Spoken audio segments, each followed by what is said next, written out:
see this one here. These are the requirements that you need to have in order to date me, a single mom of 3 kids.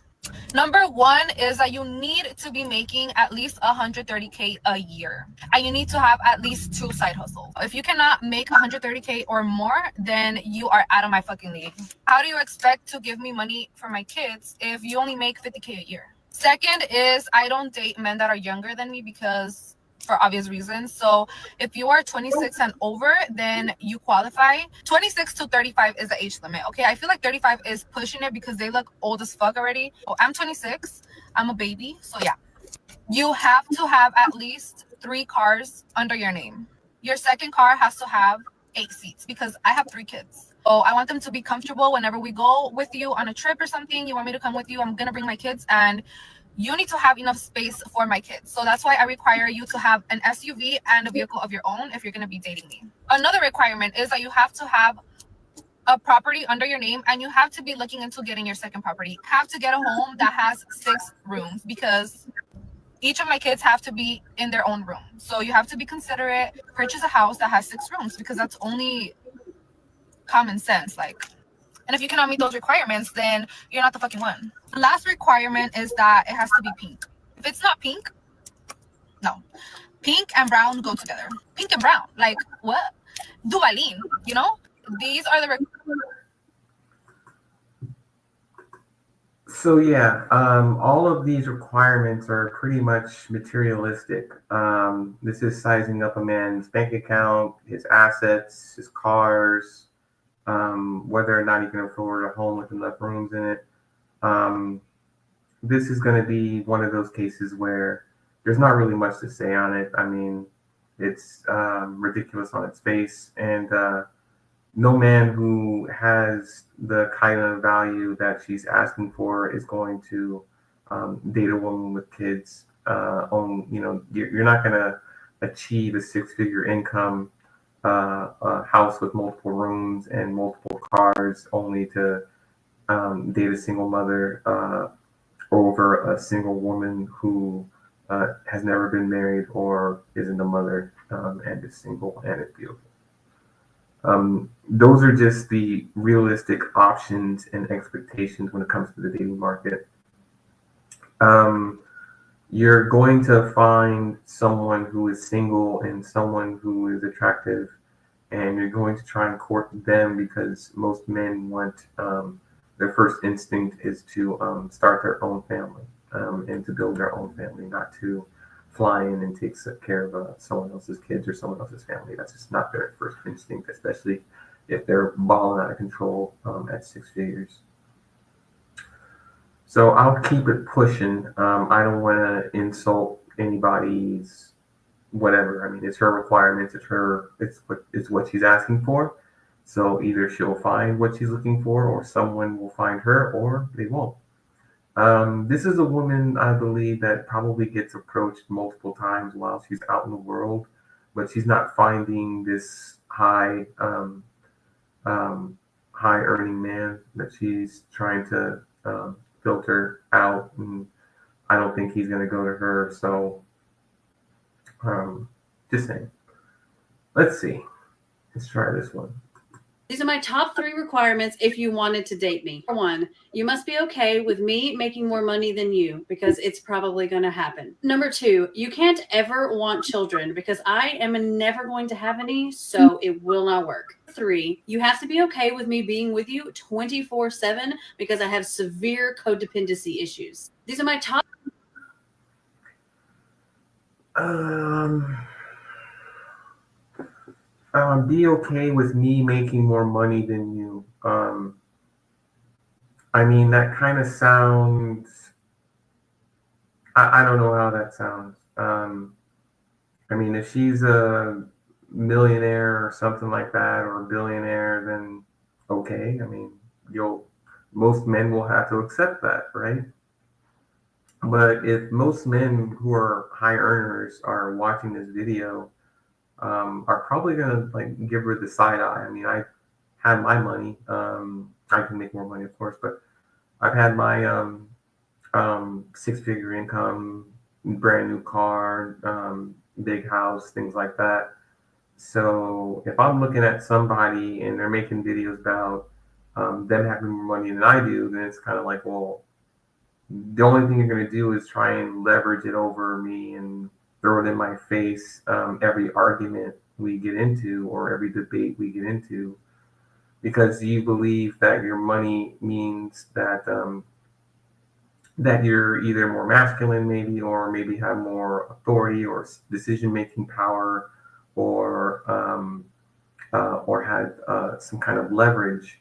The difference is your money isn't going to make a relationship successful. You don't use your money to create a relationship. It appears. You don't use your money to spoil men and buy them things and try and court them, or have them try and court you, or however the dynamic is that you're willing to accept. You don't use your money to benefit men. So your money isn't really relevant to men. If you're saying you make more money, like, what's the purpose in that? I mean, you're not going to donate any of it. You're not going to use any of it for men. So why is that an issue? It's the man who's going to use his money in order to start dating, in order to take you out places, and in order to buy you gifts and things, and in order to create the environment for a stable relationship that may turn into a marriage. His money matters. Does your money matter? Does it really matter? How much money are you spending on men? So, yeah, does it really matter? I mean, I'm not sure if it's a flex. I'm not sure that women stating how much money they make is the flex that they think it is. You don't spend it on anybody but yourself. I mean, that's not a flex. That's not like, oh, I'm a boss. What do you mean you're not? You make money and you spend money on yourself.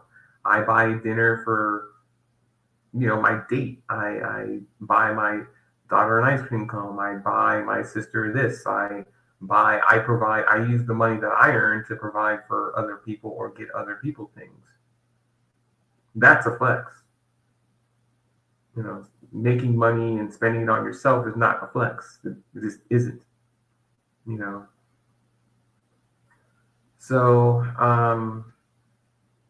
I mean, again, I do like the fact that she at least is honest with her codependency issue, meaning she needs to be around you 24 hours a day and 7 days a week, which isn't a bad requirement. I mean, but sooner or later you're gonna get sick of each other. You can't the 24/7 thing. I think I know what she means, and I think when you're in a new relationship and when you're in the honeymoon phase, you're gonna naturally want to be around each other all the time. But that starts to wane a little bit because you have to both get back into this reality work mode of she's got to go to work, you got to go to work, and you'll find time to spend time dating and meeting in the middle. But during the honeymoon phase, you'll definitely be around each other 24/7, spending the night at each other's house, staying up all night, going out and then staying in. So I think I know what she means there, but what she's wanting is a honeymoon phase that doesn't end, and relationships don't work that way. So, I mean, it is what it is, but at least she's talking about spending quality time with a significant other as a requirement, which is not something that I've heard previously. Like, she actually has a desire to be in a relationship. That's what it sounds like. All right, let's see.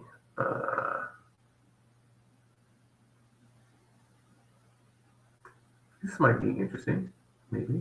So, what are you looking for in a partner? I'm looking for someone who's smart but not in a pretentious way, attractive but not in an intimidating way, successful but not in the spotlight, funny but not in an obnoxious way, and takes initiative but not in a controlling way. Empathetic but strong-willed, confident but not cocky, and passionate but not too clingy. Independent but not avoidant, troubleshooter but knows when to ask for help, and kind but not in a fake way. Ambitious but reasonable, committed but open to change, and responsible but has a sense of play. Open-minded but not easily swayed, energetic but not annoying, and organized but not anal. An intellect but not a know-it-all, professional, a planner, but can also go with the flow. Oh, and sensitive but not weak. Rich but not flashy, and tall but not too tall because it hurts my neck when we kiss. Stable but with a wild side, and nice but has a spine. Patient but a go-getter, wants kids but not right now. And polite but not passive. Curious but not an instigator. Good work ethic but has balance. Oh, and they have to be in a 10-mile radius because I am not doing long distance again. What about you? Yeah, I just want someone who can dance. So, That's pretty funny. I like that. It seems like a skit. I mean, it just looks like a skit. It's very funny. I mean, I guess the joke is, all of the list of requirements that women have versus a guy who just wants a girl who can dance. So it's pretty funny. We're pretty simplistic like that. Let's see. Let's try this one. Requirements. They need to be a real go-getter with a can-do attitude. They need to know how to suck this off the bone, bitch. Now you gonna bridle my tongue, and then I'm gonna get somebody that can't suck. Then what I'm gonna do? Exactly. They have to have an uncanny taste for stroganoff, because I don't know why, but my don't taste nothing like no berries and cream and all that other bullshit. My tastes like slop. Okay, gravy, baby. Get you some rice, and I'll just drizzle it over there. White or brown gravy? Is it like that country gravy or like meatloaf gravy? I don't know. I guess country gravy. That sounds a little bit better. Is that white? Yeah. Yeah, that. So think country gravy with biscuits. BYOB. Bring your own biscuits.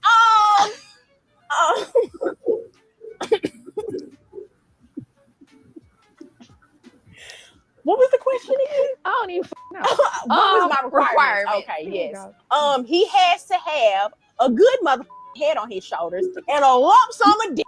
Okay? The dick gotta be packing. Look, that's why I'm gonna need to be a little bit shorter, because baby, them short men got every inch of the height in dick.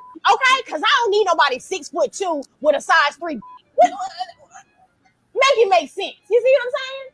Give it up for dimensions and angle. Give it up for play school. Give it up for jungle gym. No. Sit back. Sit back.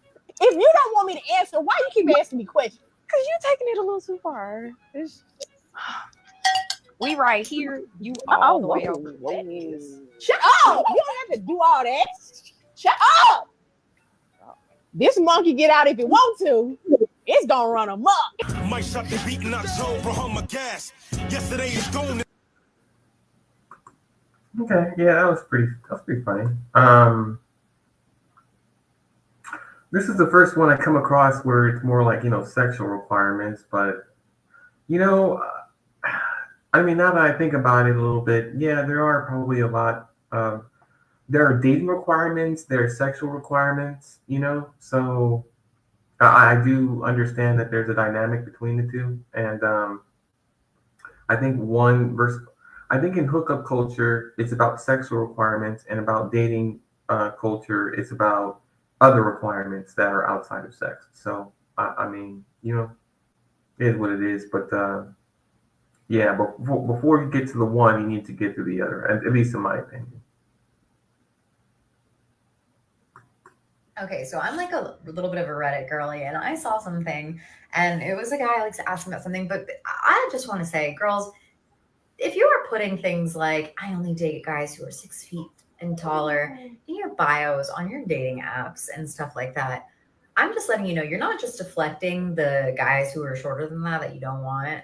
You're deflecting all of the good men who don't want a vapid individual. So, yeah, I would restrain yourself. I would refrain from putting that on your bio, because it's just like a guy putting something like, I only date girls who are 130 pounds and or lighter.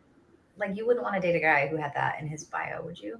And if you would, then maybe you are the type of girl that should have that in her bio. Let all of us know that you are incredibly vain, and we will see ourselves out.